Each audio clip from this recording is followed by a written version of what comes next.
Oke, halo semuanya. Kali ini kita akan membahas lagi soal kisi-kisi soal UP PPG jurusan PGSD. Kali ini kita akan membahas mengenai mata pelajaran IPA, IPS, dan PKN. Oke, sebelum kita bahas lebih lanjut, jangan lupa dukung channel ini, klik tombol subscribe, like, komen, dan share. Oke semuanya, terima kasih. Nah, kali ini kita akan membahas soal nomor 51. Materi pokoknya adalah metode ilmiah atau penerapan metode ilmiah di dalam pembelajaran. Jadi indikator soalnya diberikan langkah metode ilmiah secara acak. Peserta dapat mengurutkan dengan benar. Nah, jadi kata kunci di sini adalah langkah-langkah metode ilmiah. Kita harus tahu mengenai langkah-langkahnya, di mana kita diminta untuk mengurutkannya dengan benar.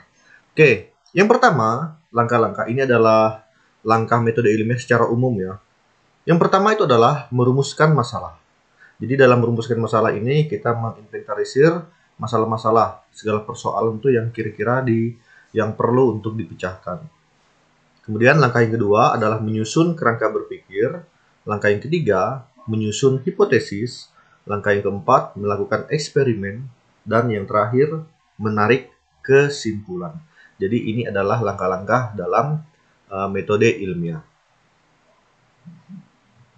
Kemudian yang nomor 52. Materi pokoknya adalah sistem organ pernapasan, sistem pencernaan, sistem peredaran darah, dan sistem rangka. Jadi indikator soalnya akan diberikan suatu gambar model sistem organ pernapasan. Peserta dapat menjelaskan proses pernapasan perut.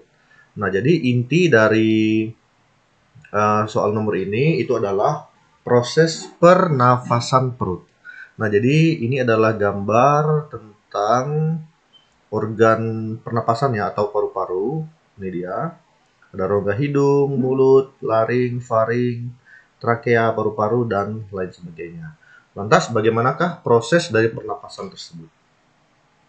Jadi, proses pernapasan pada manusia, yaitu pada saat bernafas, manusia menghirup udara melalui hidung. Udara yang dihirup itu mengandung oksigen dan gas-gas lainnya. Kemudian, dari hidung, udara masuk ke dalam tenggorokan di sini dan sampai ke dalam paru-paru. Sini paru-paru. Kemudian di dalam paru-paru, udara itu mengalir hingga alveoli. Ini dia, udara itu mengalir hingga ke sini sehingga alveoli. Kemudian oksigen yang ada di alveolus, ini alveolus. Oksigen yang ada di alveolus ini kemudian bertukar dengan karbon dioksida yang ada di dalam darah, yang ada di dalam pemburu darah alveolus. Itu melalui proses yang namanya proses difusi. Nah, kemudian di dalam darah, oksigen ini diikat oleh hemoglobin. Jadi darah yang ada ini mengandung oksigen, itu mengalir ke seluruh tubuh.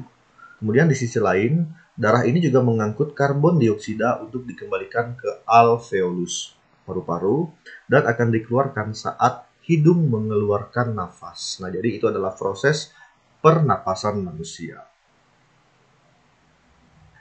Kemudian indikator soal berikutnya, nomor 53, diberikan beberapa pernyataan tentang pengalaman dan pengetahuan tentang proses makan makanan. Peserta dapat memilih rumusan tentang pencernaan yang tepat. Nah, jadi kata kuncinya di sini adalah rumusan tentang pencernaan yang tepat. Nah, jadi ini adalah proses pencernaan manusia ya, di mana ini merupakan mulut. Mulut ini adalah proses ingesti dan mastikasi. Kemudian dia akan masuk ke dalam kerongkongan. Kemudian di dalam kerongkongan ini dia akan melalui proses deglutisi. Kemudian dari kerongkongan dia akan menuju ke lambung manusia. Kemudian di lambung ini akan terjadi proses digesti. Nah, kemudian setelah dari lambung, ini akan menuju usus halus, yaitu disebut dengan proses absorpsi. Di sini proses absorpsi. Kemudian setelah itu dia akan masuk ke dalam usus besar. Ini usus besar yang warna hijau. Dari usus besar ini terjadi yang namanya proses penyerapan air dan pembentukan feses. Jadi feses itu dibentuk di usus besar. Ini dia usus besarnya. Kemudian dari usus besar nanti akan diarahkan menuju anus, di mana ini akan dikeluarkan proses yang namanya defekasi. Ini adalah proses tentang pencernaan manusia. Kemudian soal nomor 54, indikatornya diberikan fenomena tentang tekanan diastole atau sistole. Peserta dapat menafsirkan hal-hal yang terjadi pada bagian-bagian jantung. Nah, perlu kita ketahui bahwa tekanan darah diastole itu berkaitan dengan tekanan dalam arteri bila jantung berada dalam keadaan relaksasi antara dua denyutan. Tekanan darah sistolik itu adalah tekanan darah yang pada waktu jantung menguncup atau sistole. Tekanan darah diastolik adalah tekanan darah yang pada saat jantung mengendor kembali. Itu dia. Jadi di sini dapat menafsirkan hal-hal apa yang terjadi pada bagian jantung. Nah, ini adalah gambar kardik diastole, ini adalah atrial sistole, dan ini adalah atrial diastole. Ini dia gambar-gambarnya. Selanjutnya, indikator soal nomor 55. Diberikan pernyataan tentang rongga dada. Peserta dapat mengidentifikasi tulang-tulang yang membentuk rongga dada. Nah, jadi kita harus tahu apa saja jenis tulang-tulang yang membentuk rongga dada. Nah, apa saja tulang-tulangnya? Nah, ini adalah tulang selangka. Ini tulang selangka. Yang membentuk rongga dada ini adalah ada rusuk sejati, tulang rusuk sejati. Kemudian ada juga tulang belikat, tulang dada, kemudian rusuk palsu, dan rusuk melayang. Jadi ini adalah tulang-tulang yang membentuk rongga dada. Jadi silakan diperhatikan dan diingat. Kemudian indikator soal berikutnya, materi pokoknya adalah klasifikasi materi berdasarkan struktur atau kemampuan menghantarkan panas. Nah, jadi akan disajikan data terkait faktor yang mempengaruhi konduktivitas beberapa benda. Peserta dapat menentukan perbedaan konduktivitasnya. Jadi indikator soalnya di sini adalah peserta itu bisa membedakan konduktivitas. Nah, mari kita lihat apa saja sih faktor-faktor yang mempengaruhi konduktivitas listrik. Nah, jadi faktor-faktor tertentu dapat mempengaruhi seberapa baik suatu zat itu dapat menghasilkan atau mengantarkan arus listrik. Yang pertama adalah suhu. Peningkatan suhu menyebabkan eksitasi atom termal dan mengurangi konduktivitas listrik. Sedangkan kotoran ini menambahkan suatu zat mengurangi. Nah, jadi untuk kotoran ini dengan menambahkan kotoran ke suatu zat itu dapat mengurangi konduktivitas listriknya. Itu dia. Jadi ada beberapa faktor-faktor yang dapat mempengaruhi, yaitu suhu, kotoran, konduktivitas, dan lain sebagainya. Nah, kemudian indikator berikutnya yaitu akan disajikan nama beberapa benda. Peserta dapat mengelompokkan dengan memberikan alasan atau dasar pengelompokannya. Jadi dia ini masih dalam materi klasifikasi materi berdasarkan struktur. Jadi nanti kita harus tahu apa saja klasifikasi materi-materi itu berdasarkan struktur atau kemampuannya dalam menghantar panas. Gitu ya. Kemudian soal nomor 58. Materi pokoknya adalah pesawat sederhana. Indikator soalnya, disajikan cerita tentang dua orang yang menimba air dengan cara yang berbeda. Satu yang menimba langsung dengan menggunakan tali, satunya lagi menggunakan katrol. Peserta dapat membandingkan besar keuntungan mekaniknya. Nah, jadi yang ditanyakan itu adalah besar keuntungan mekanik atau keuntungan mekanis. Nah, ini adalah soal hitung-hitungan. Mau tidak mau, jadi kita harus tahu apa sih rumus dalam mencari keuntungan mekanis. Nah, mari kita lihat apa saja rumusnya. Jadi rumus dalam menghitung kemampuan mekanis itu adalah kemampuan mekanis sama dengan gaya dibagi gaya kuasa. Gaya beban dibagi gaya kuasa. Atau dalam simbol FB dibagi FK. Ini adalah rumus dalam menghitung kemampuan mekanis. Nah, jadi kemampuan mekanis itu adalah bilangan yang menunjukkan berapa kali pesawat menggandakan gaya. Itu dia, ini adalah rumusnya. Km sama dengan gaya beban dibagi gaya kuasa, atau FB per FK. Km sama dengan FB per FK. Kemudian soal berikutnya, materi pokoknya adalah perubahan energi. Indikator soalnya, disajikan gambar tentang proses perubahan energi pada pembangkit listrik, yaitu angin, air, atau matahari, ataupun uap. Nah, peserta dapat menganalisis perubahan energi apa yang terjadi pada setiap tahapannya. Oke, mari kita lihat. Yang pertama, pembangkit listrik tenaga air atau PLTA. Jadi pembangkit listrik tenaga air ini biasanya menggunakan aliran air sungai untuk menggerakkan turbin, sehingga turbin itu menghasilkan listrik. Nah, jadi dengan demikian kita dapat menikmati listrik yang ada di rumah kita. Jadi perubahan energinya itu adalah dari energi gerak atau kinetik ke energi listrik. Energi gerak ke energi listrik. Atau energi kinetik ke energi listrik. Itu adalah perubahan energinya. Kemudian dalam pembangkit listrik tenaga angin, ini sama dengan pembangkit listrik tenaga angin. Jadi pembangkit listrik ini juga langsung mengubah energi kinetik menjadi energi listrik. Itu dia, energi gerak menjadi energi listrik, di mana angin menggerakkan suatu benda. Kemudian dalam hal yang ketiga, pembangkit listrik tenaga uap atau PLTU. Pada pembangkit listrik tenaga uap, ia memperoleh energi uap yang dihasilkan. Namun prosesnya tidak secepat itu. Uap yang dihasilkan harus dari bahan bakar, yaitu misalnya batu bara, itu yang biasa digunakan pada pembangkit listrik tenaga uap yang ada di Indonesia. Jadi dari energi kimia, lalu diubah menjadi energi panas, dan setelah itu diubah menjadi energi kinetik. Lalu menghasilkanlah energi listrik. Jadi dia melalui 4 tahapan. Yang pertama, dari energi kimia, ini diubah menjadi energi panas. Dari energi panas, diubah lagi menjadi energi kinetik. Dan dari energi kinetik ini, kemudian barulah dia menghasilkan energi listrik. Kemudian yang keempat adalah pembangkit listrik tenaga panas bumi. Pada dasarnya, pembangkit ini sama saja dengan pembangkit tenaga uap. Namun, uap yang digunakan langsung berasal dari perut bumi, sehingga tidak memerlukan energi kimia. Jadi, dari energi panas ke energi kinetik, lalu ke energi listrik. Nah, jadi prosesnya itu adalah dari energi panas, ini diubah menjadi energi kinetik, kemudian diubah lagi menjadi energi listrik. Kemudian yang kelima, pembangkit listrik tenaga diesel atau PLTD. Pada pembangkit ini, ia menggunakan bahan bakar seperti solar untuk menggerakkan piston agar memperoleh listrik. Biasanya pembangkit listrik jenis ini hanya untuk daerah terpencil saja. Jadi prosesnya itu adalah dari energi kimia, ini diubah menjadi energi kinetik, kemudian dari energi kinetik diubah menjadi energi listrik. Itu dia. Kemudian untuk pembangkit listrik tenaga ombak, pembangkit listrik yang satu ini cukup menjanjikan karena dengan menggunakan ombak, maka akan memperoleh listrik.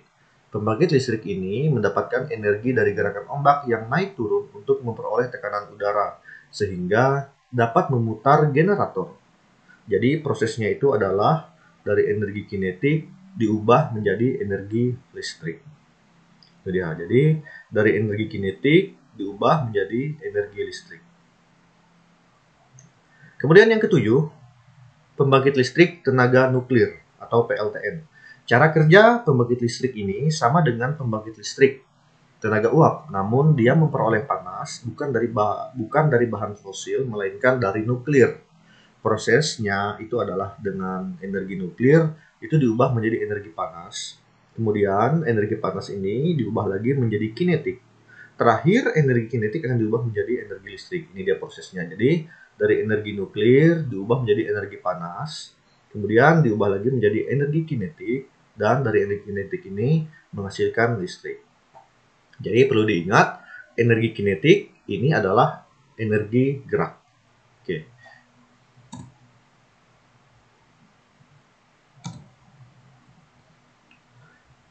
Kemudian soal berikutnya, disajikan grafik hubungan antara waktu pemanasan dan perubahan suhu suatu zat cair yang masanya berbeda.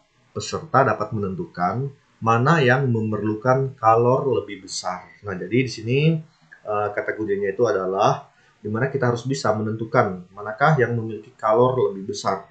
Itu dia. Nanti akan disajikan sebuah grafik.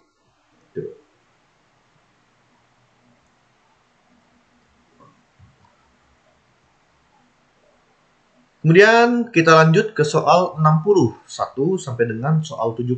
Jadi ini adalah soal IPS. Materi pokoknya adalah gerak bumi dan fungsinya. Indikator soalnya disajikan data tentang keterkaitan antara Hari Raya Idul Fitri 2 tahun berturut-turut. Misalnya 1440 Hijriah dan 1441 Hijriah dengan kalender Masehi. Peserta didik dapat mengidentifikasi perbedaan kalender Masehi dengan kalender Hijriah. Oke, mari kita lihat perbedaannya antara kalender Masehi dengan kalender Hijriah. Untuk awal penetapannya, kalender Masehi ini dimulai pada 45 sebelum Masehi. Sedangkan kalender Hijriah itu penetapannya 17 Hijriah atau 640 setelah Masehi. Kemudian dasar penetapannya apa? Kalau kalender Masehi ini peredaran semu matahari, sedangkan kalender Hijriah itu adalah peredaran bulan. Kemudian tanda awal bulan atau tahun. Jadi untuk kalender Masehi, matahari ini berada di titik vernal equinox. Sedangkan kalender Hijriah ini terjadi ijtima matahari, bulan, bumi. Kemudian untuk kategorinya, Masehi ini disebut dengan solar kalender, sedangkan Hijriah ini dia menggunakan sistem lunar atau komariah. Kemudian untuk jumlah hari dalam tahun, kalender Masehi ini itu ada 365 hari untuk Basita. Kemudian untuk tahun kabisatnya itu ada 366. Sedangkan untuk kalender Hijriah ini ada 354 hari Basita dan 355 kabisat, hari di tahun kabisat. Kemudian untuk daur siklusnya, Masehi ini ada 4 tahun atau 1461 hari. Sedangkan Hijriah ini ada 30 tahun atau 10.631 hari. Kemudian untuk tahun kabisatnya, dia hanya ada 1 tahun dalam 4 tahun. 1 tahun di dalam 4 tahun. Sedangkan untuk kalender Hijriah, ini ada 11 kali di dalam 3 tahun. Itu dia. 11 kali di dalam 30 tahun. Itu adalah perbedaan antara kalender Masehi dan kalender Hijriah. Kemudian indikator berikutnya, materi pokoknya ini adalah proses pembentukan muka bumi, yaitu proses endogen dan proses eksogen. Nah, jadi indikator soalnya itu adalah disajikan data tentang kasus terjadinya bencana alam di permukaan bumi. Peserta dapat menganalisis proses alam endogen atau eksogen, keterkaitan dengan bencana alam tersebut. Nah, di sini kata kuncinya itu adalah proses alam endogen dan proses alam eksogen. Kita harus mengerti kedua proses ini. Untuk proses alam eksogen itu adalah tenaga eksogen, itu adalah tenaga yang berasal dari luar bumi yang membentuk relief permukaan bumi. Nah, jadi tenaga eksogen ini meliputi pelapukan, erosi, sedimentasi. Nah, pelapukan ini merupakan proses penghancuran batuan yang menghasilkan berbagai jenis tanah dan material laut terlarut. Sedangkan ini merupakan peristiwa perpindahan material yang mengalami pelapukan dari satu tempat ke tempat lain. Sedimentasi ini merupakan proses pengendapan material yang dibawa oleh air, angin, atau gletser. Kemudian, apa sih yang dimaksud dengan proses alam endogen? Tenaga endogen adalah tenaga yang berasal dari dalam bumi yang membentuk relief permukaan bumi. Tenaga endogen dibedakan menjadi 3 jenis, yaitu tektonisme, vulkanisme, dan seisme. Tektonisme itu adalah peristiwa pergeseran dan perubahan lapisan kerak bumi. Dia biasanya menyebabkan gempa bumi contohnya. Kemudian vulkanisme, Ini adalah kegiatan gunung berapi yang berupa penerobosan magma dari dapur magma ke permukaan. Contohnya itu adalah letusan gunung berapi. Kemudian seisme, ini ada gempa, adalah sentakan pada kerak bumi yang menimbulkan getaran pada permukaan bumi. Itu adalah proses alam dan proses endogen. Kemudian nomor 63, indikator soalnya, disajikan kasus tentang kependudukan wilayah Indonesia. Peserta dapat menganalisis persebaran penduduk Indonesia. Materi pokoknya adalah sebaran penduduk Indonesia. Nah, jadi untuk sebaran penduduk Indonesia ini masih terkonsentrasi di Pulau Jawa, yaitu sekitar 151,59 juta penduduk itu, atau 56,1% dari total seluruh penduduk Indonesia itu masih tinggal di Pulau Jawa. Nah, untuk sebaran penduduk terbesar kedua itu terdapat di Pulau Sumatera dengan jumlah penduduk sebanyak 58 juta atau 21%. Itu adalah sebaran penduduk di Indonesia. Jadi setengahnya masih terkonsentrasi di Pulau Jawa. Kemudian indikator soal berikutnya, disajikan data tentang permasalahan kependudukan di wilayah Indonesia. Peserta dapat mengevaluasi kualitas penduduk Indonesia. Nah, untuk kualitas penduduk Indonesia ini dikelompokkan menjadi dua, yaitu secara demografi dan non-demografi. Untuk secara demografi, ini adalah kualitas penduduk yang dapat diketahui dari banyak sedikitnya angka kelahiran dan angka kematian. Sedangkan yang non-demografi, ini adalah kualitas penduduk yang ditinjau dari misalnya pendidikan, kesehatan, pendapatan, dan lain sebagainya. Itu adalah kualitas penduduk Indonesia. Nah, kemudian yang berikutnya, ini materi pokoknya itu adalah metode sejarah, heuristik, kritik, interpretasi, dan penyusun sejarah, dan konsep keberlanjutan. Nah, jadi indikator soalnya itu adalah disajikan peristiwa sejarah nasional. Peserta dapat mengelompokkan kira-kira peristiwa tersebut berdasarkan dengan metode sejarahnya. Oke, mari kita lihat urutan metode sejarah. Yang pertama adalah tahap heuristik. Heuristik adalah proses pengumpulan informasi atau pengumpulan sumber untuk penelitian sejarah. Nah, jadi berdasarkan sumbernya, sumber sejarah ini terbagi menjadi sumber primer dan sumber sekunder. Sumber primer itu adalah proses pengumpulan informasi itu secara langsung, tanpa perantara. Misalnya, wawancara langsung kepada saksi atau saksi mata dalam suatu peristiwa sejarah. Kemudian prasasti, naskah kuno, dan lain sebagainya. Sedangkan sumber kedua, sumber sekunder itu adalah proses pengumpulan informasi secara tidak langsung melalui bisa dari media kabar, dari buku, jurnal, atau majalah. Kemudian tahap yang kedua adalah verifikasi atau kritik sumber. Setelah pengumpulan sumber sejarah selesai, nah jadi sumber sejarah tersebut akan memasuki tahapan verifikasi atau kritik sumber. Sumber sejarah yang sudah terkumpulkan itu akan diuji dari segi keaslian dan kredibilitasnya. Ada dua macam kritik yang dilakukan. Pertama, kritik eksternal, yaitu kritik terhadap keaslian sumber. Kemudian yang kedua, itu adalah kritik internal, yaitu kritik terhadap kredibilitas dengan menguji sumber, itu baik secara benda, tulisan, ataupun lisan. Itu dia. Contohnya dengan melakukan cek silang antara informan satu dengan informan yang lain. Kemudian tahap yang ketiga adalah interpretasi. Interpretasi adalah tahapan yang dilakukan untuk menganalisis dan mencoba untuk membandingkan fakta yang satunya dengan fakta yang lain, sehingga fakta-fakta yang ada itu dapat dijadikan sebagai kesatuan yang masuk akal. Kemudian tahap yang terakhir adalah historiografi atau penulisan sejarah. Nah, jadi historiografi atau penulisan sejarah ini berdasarkan sumber yang telah ditemukan, dinilai, diseleksi, dan dikritisi. Dalam menuliskan sejarah, penulis harus memperhatikan kaidah penulisan seperti tanda baca, bahasan, dan format penulisan.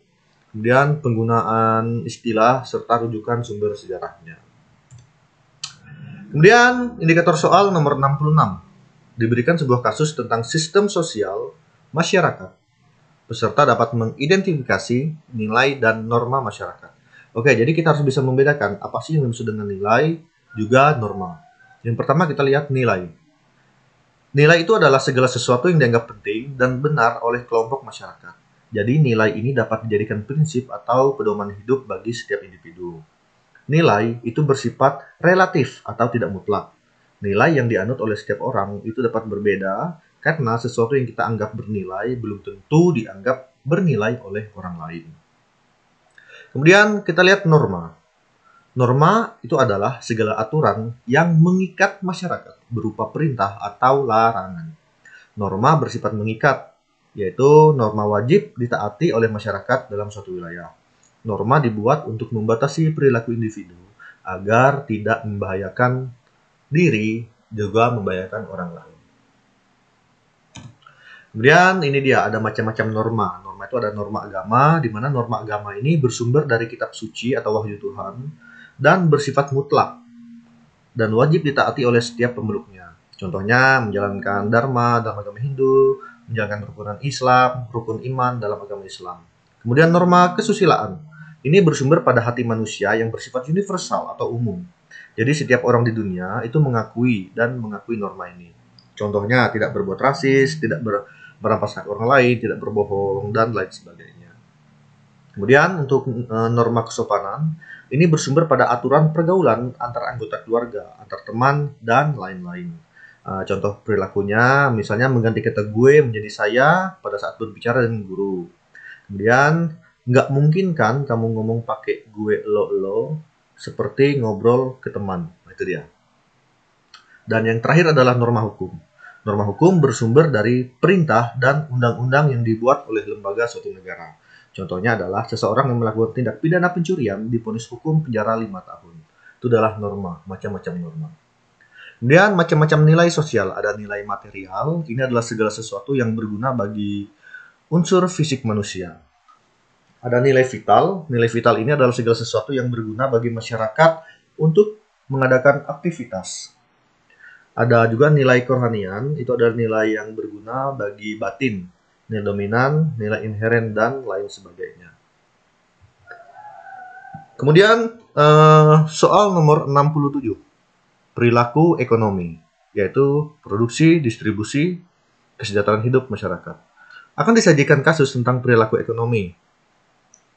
Dalam hal ini adalah konsumsi. Peserta dapat memberikan contoh perilaku ekonomi, khususnya konsumsi di dalam masyarakat. Nah, mari kita lihat. Khusus tentang kegiatan konsumsi. Pola perilaku konsumsi, orang yang melakukan kegiatan konsumsi itu disebut konsumen. Pola perilaku konsumen dalam kegiatan ekonomi. Nah, jadi pihak yang melakukan konsumsi itu disebut konsumen. Konsumsi adalah kegiatan menghabiskan atau mengurangi nilai guna suatu barang atau jasa. Konsumsi bertujuan untuk memenuhi kebutuhan hidup manusia guna memperoleh kepuasan. Jadi tujuan akhir dari kegiatan konsumsi itu adalah kepuasan. Konsumen biasanya menginginkan produk yang memiliki karakteristik yang lebih murah, lebih cepat, dan lebih baik. Kemudian nomor 68, disajikan kasus tentang perilaku ekonomi. Dalam hal ini adalah produksi. Memberikan contoh perilaku ekonomi, produksi di masyarakat. Mari kita lihat. Produksi adalah setiap usaha atau kegiatan manusia itu untuk menciptakan atau menambah daya guna suatu benda atau jasa bagi pemenuhan kebutuhan manusia. Orang yang melakukan kegiatan produksi itu disebut dengan produsen. Fungsi produksi ada dua. Yang pertama adalah berupa output yang harus diproduksikan. Yang kedua adalah berupa faktor-faktor produksi yang akan dipergunakan. Kemudian perilaku produksi yang mengutamakan kepentingan rakyat apa saja. Yang pertama adalah memberikan keuntungan bagi stakeholder. Kemudian yang kedua, memberikan sumbangan sosial. Yang ketiga, menumbuhkan rasa saling percaya. Yang keempat, menghormati aturan. Yang kelima, sikap hormat terhadap lingkungan alam. Yang keenam, menghindari operasi tidak etis. Kemudian yang 69, indikatornya diberikan informasi tentang perkembangan iptek yang berkontribusi pada interaksi masyarakat baik secara lokal dan menganalisis perkembangan iptek. Nah, jadi akan disajikan tentang perkembangan iptek. Oke, jadi di sini kita harus bisa menganalisis fenomena terkait dengan perkembangan iptek. Dan yang terakhir, diberikan informasi tentang perkembangan penggunaan iptek. Peserta dapat mengidentifikasi dampak positif penggunaan iptek di era global. Nah, jadi dalam kesempatan ini, kita semua harus bisa mengidentifikasi dampak positif. Artinya dampak yang memiliki hal-hal baik bagi kehidupan kita. Oke, demikian pembahasan kita pada pagi hari ini. Sekian dan terima kasih.